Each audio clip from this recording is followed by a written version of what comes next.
ያህል ምራቅ እናመነጫለን? ሆድ ቦርጭ አይን አይደል? በቀን ውስጥ ቲዚ ይሄን የመሰለ ክትፎ ጾም መያዣ ብላ ልካልናለች። እንግዲህ ዛሬ ጨዋታው እንደተለመደው በክትፎ ነው ማለት ነው። እሺ ቲም ብሉና ቲም ሬድ ተሺ እኛ ስንተኛ ስራውን የማያቆም የሰውነት ክፍላችን ምንድን ነው? ስንተኛ ስራውን የማያቆም የሰውነት ክፍል ኖ ኖ ኖ ኖ ስንተኛ ነው? ምንድነው እሱ? አካሉ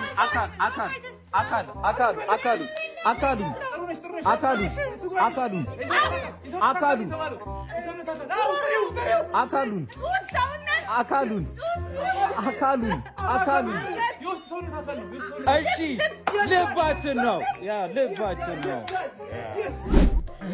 የአፄ ኃይለ ሥላሴ ሌላኛው ስማቸው ማን ይባል ነበር? ሌላኛው ስማቸው ራስ የሆነ ራስ ተፈሪ። ከአይንና መዳፍ ውጪ የተለየ አሻራ ያለው የሰውነታችን ክፍል ምንድነው? ከአይናችንና ከመዳፍ ውጪ ሌላ አይደለም። ሆድ ቦርጭ አይን አይደለም። ከአይንና ከመዳፍ ውጪ ምላስ ነው። ያ ኦኬ። በቀን ውስጥ ምን ያህል ምራቅ እናመነጫለን? አዎ 50 ሊትር በቀን ውስጥ 2 ሊትር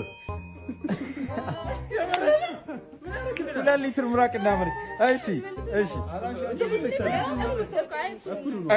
ሬዲ ናችሁ? የአፄ ቴዎድሮስ ሌላኛው ስም ማን ይባላል? አፄ ቴዎድሮስ። አፄ ኃይለ ሥላሴ ነው ቅድም። አፄ ቴዎድሮስ እንትን ብሎ ፈረስ እንትን ብሎ ስም 40 ቢስታ ኢየሩሳሌም ኖ አይደለም። እንትን ብሎ ፈረስ ታጠቅ ብሎ ፈረስ እንትን ብሎ ስም 40 ቢተር አይደለም።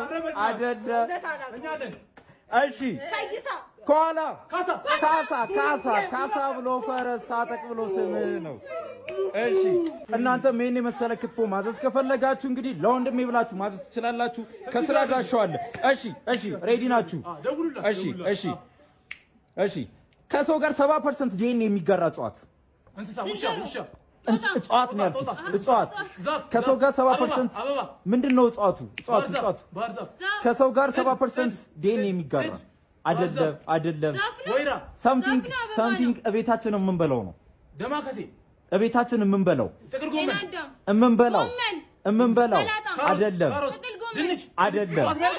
አይደለም።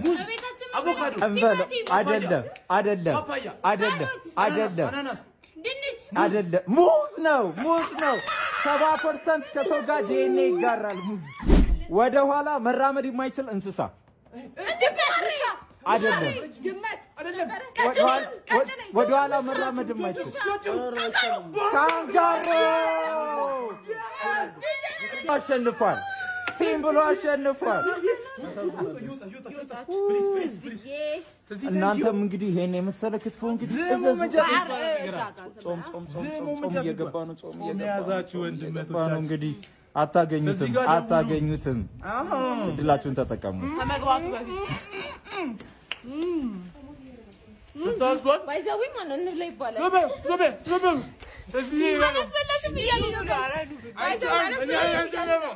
እዚህ ጋር ደውሉ። እሺ እዚህ ጋር ደውሉ። እዚህ እኛንም እንትን ብላችሁ እዚህ ጋር ደውሉና ለወንድሜ እዚህ ብላችሁ ተሸናፊዎች ተዘዙ። ጥያቄስ አይበላም ነው። ጥያቄን አሳይላችሁ